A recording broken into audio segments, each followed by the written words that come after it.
Students law admission test यानी कि late test में पर्सनल स्टेटमेंट को लिखना कैसे है, किस अंदाज में लिखना है और पर्सनल स्टेटमेंट लेट टेस्ट में किन टॉपिक्स पे आती हैं, इस वॉइस नोट में मैं कंप्लीट चीज़ें पर्सनल स्टेटमेंट के हवाले से बताऊंगा और आपको बताऊंगा कि आप लोगों ने पर्सनल स्टेटमेंट को लिखना कैसे है।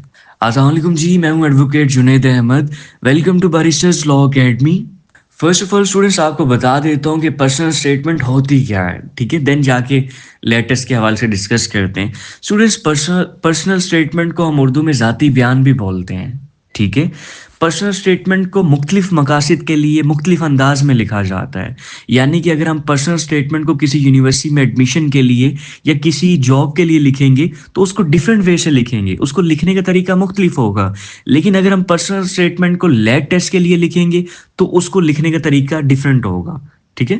पर्सनल स्टेटमेंट को जब भी यूनिवर्सिटी में दाखिले के लिए या मुलाजमत यानी कि जॉब के लिए लिखा जाता है तो उसमें तारुफ यानी कि इंट्रोडक्शन, तालीमी काबिलियत, तजर्बात और अपने बारे में अपनी एक्सपर्टीज़ के बारे में बताया जाता है और ये बताया जाता है कि आप क्यों उस जॉब के लिए या यूनिवर्सिटी में एडमिशन के लिए एलिजिबल हैं, ठीक है। यानी कि जब भी पर्सनल स्टेटमेंट को किसी यूनिवर्सिटी में एडमिशन या किसी जॉब के लिए लिखा जाएगा तो उसमें अपना इंट्रोडक्शन, तालीमी काबिलियत वगैरह इस टाइप की चीज़ें बताई जाती हैं और ये बताया जाता है कि आप क्यों उस पोजीशन के लिए एलिजिबल हैं। लेकिन जब भी लेट टेस्ट के लिए पर्सनल स्टेटमेंट को लिखा जाता है तो उसको लिखने का जो अंदाज होता है वो डिफरेंट होता है, उसको मुख्तलिफ नौइयत से लिखा जाता है। उसमें तारुफ वगैरह नहीं लिखना होता, उसमें तालीमी काबिलियत वगैरह नहीं लिखनी होती। जब भी लेट टेस्ट के लिए पर्सनल स्टेटमेंट को लिखना होता है तो उसमें हमने टू दी पॉइंट बात करनी होती है, जो हमसे टॉपिक में पूछा गया होता है। टॉपिक में जो पूछा गया उसी पे लिखना है। आपने अपना इंट्रोडक्शन देने नहीं बैठ जाना, अपनी एजुकेशन डिटेल देने नहीं बैठ जाना, आप कहाँ से वो भी नहीं देखने बैठ जाना। आपने पर्सनल स्टेटमेंट को टू दी पॉइंट लिखना है। पर्सनल स्टेटमेंट में कोटेशन ऐड नहीं करनी, ठीक है। पर्सनल स्टेटमेंट में आप जो है पैराग्राफ्स की फॉर्म में लिख सकते हैं, ठीक है। पर्सनल स्टेटमेंट में हर पैराग्राफ की हेडिंग नहीं देते होते, किसी भी पैराग्राफ की हेडिंग नहीं देनी। जब न्यू पैराग्राफ पर्सनल स्टेटमेंट लिखते वक्त ट्राई स्टार्ट करना है तो थोड़ा सा स्पेस देना है। फर्स्ट लाइन जो होगी पैराग्राफ की वो उसको थोड़ा सा स्पेस देना है। इन शॉर्ट स्टूडेंट्स ये है कि लेट टेस्ट में जब भी आपने पर्सनल स्टेटमेंट लिखनी है तो उसमें आपने टू दी पॉइंट जो चीज़ें आपसे पूछी गई होंगी उसके बारे में ही आपने लिखना है। एक्स्ट्रा नहीं लिखना, अपना इंट्रोडक्शन देने नहीं बैठ जाना। देखिए, जब भी आप लोगों ने पर्सनल स्टेटमेंट लिखनी है तो फर्स्ट ऑफ ऑल आपने पर्सनल स्टेटमेंट का टॉपिक देखना है कि पर्सनल स्टेटमेंट का टॉपिक क्या है, ठीक है। क्योंकि पर्सनल स्टेटमेंट के टॉपिक के इर्द गिर्द ही हमने पर्सनल स्टेटमेंट लिखनी है। अब मोस्टली स्टूडेंट्स क्या करते हैं कि पर्सनल स्टेटमेंट स्टार्ट करने से पहले बहुत ज़्यादा एक बड़ा पैराग्राफ लिख देंगे जो पर्सनल स्टेटमेंट के टॉपिक से हट के होगा, वो इंपॉर्टेंस पे लिख देंगे। तो स्टूडेंट्स पर्सनल स्टेटमेंट में वो आपसे इंपॉर्टेंस नहीं पूछ रहा, वो तो हमने स्टार्टअप एक अच्छा करने के लिए कुछ एक दो लाइंस ऐड करनी होती हैं। ज़रूरी नहीं है कि आप 5 से 6 लाइनें उसकी इंपॉर्टेंस पे लगा दें। अब ये जो आपने फर्स्ट पैराग्राफ लिखा है पर्सनल स्टेटमेंट का कि आपकी ज़िंदगी का मकसद क्या है, तो आप इसको इस अंदाज से लिख सकते हैं। हर इंसान की ज़िंदगी का कोई ना कोई मकसद होता है। मेरी ज़िंदगी का मकसद एक कामयाब वकील बनना है। ये लिखने के बाद जो उनसे आप नेक्स्ट स्टार्ट कर सकते हैं। आपने फिर नेक्स्ट पैराग्राफ में अपनी पर्सनल स्टेटमेंट में बताना है कि आप वकील, आपकी ज़िंदगी का मकसद ये क्यों है, किससे इंस्पायर हुए हैं, ठीक है, क्यों वकील बनना चाह रहे हैं, ठीक है, और इस मकसद के अचीवमेंट के लिए आप क्या करेंगे, ठीक है। तो इस तरह पर्सनल स्टेटमेंट लिखी जाती है।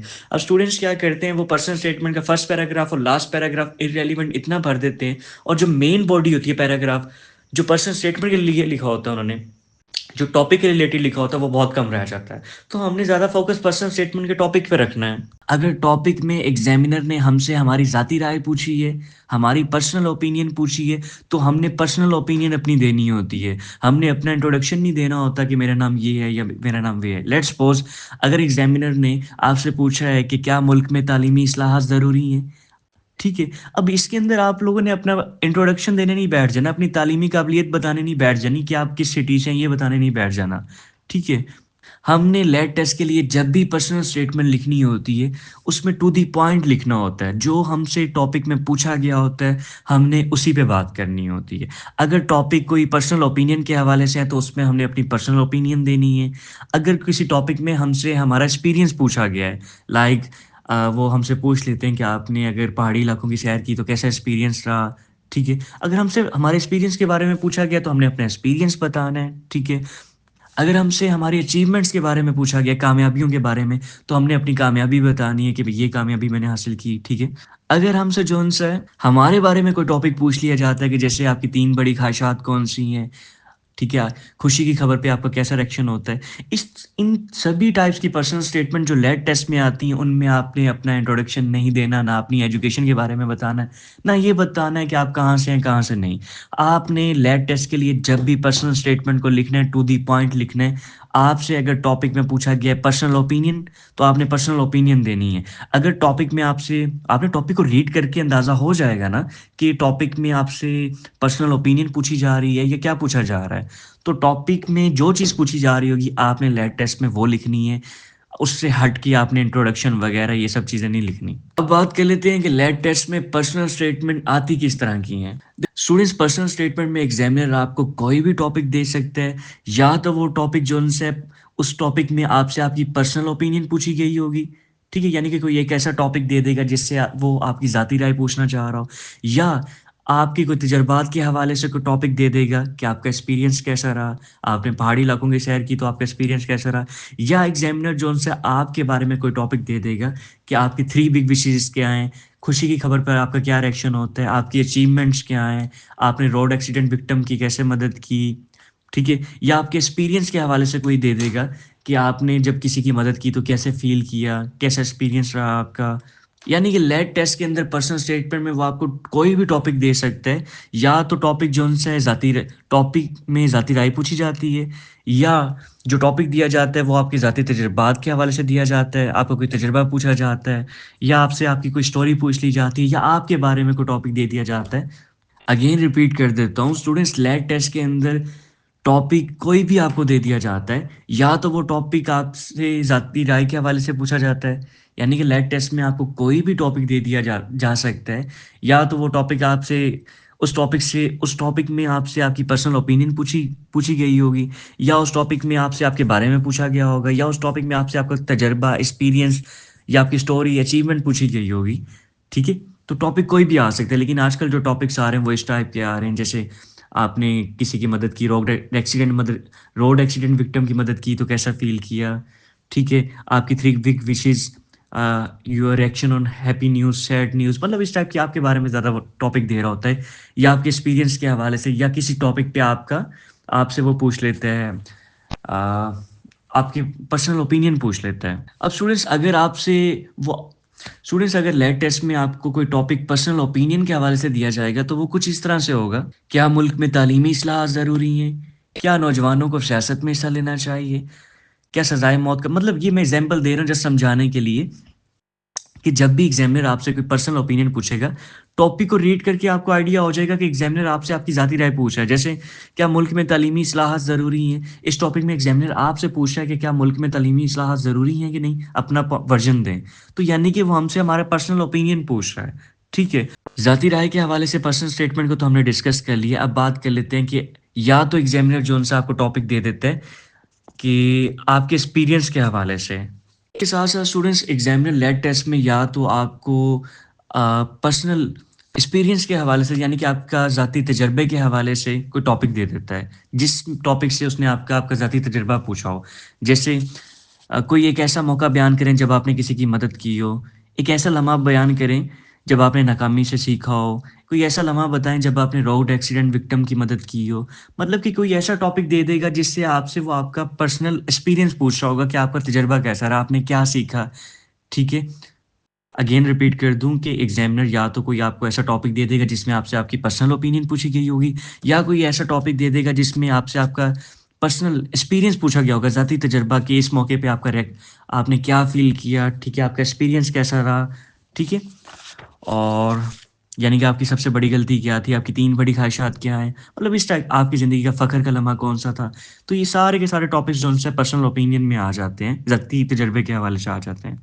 इसके साथ-साथ जो उनसे या तो एग्ज़ामिनर आपसे ज़ाती कहानियों के हवाले से, यानी कि आपकी स्टोरीज़ के रिलेटेड कोई टॉपिक दे देगा। जैसे, आपकी ज़िंदगी का कोई सफ़र बयान करें, कोई एक ऐसा टॉपिक देगा जिसमें आपने अपनी कोई स्टोरी बतानी होगी, ठीक है? कोई एक ऐसा टॉपिक दे देगा। या एग्ज़ामिनर जो उनसे है आपकी पर्सनल अचीवमेंट के हवाले से कोई टॉपिक दे देता है, ठीक है? अ, आपकी कामयाबी के हवाले से पूछ लेते हैं, या एग्ज़ामिनर जो आजकल मोस्ट देते हैं, कोई एक ऐसा टॉपिक दे देते हैं, आजकल इस टाइप का टॉपिक दिया जाता है जो आपके रिलेटेड हो।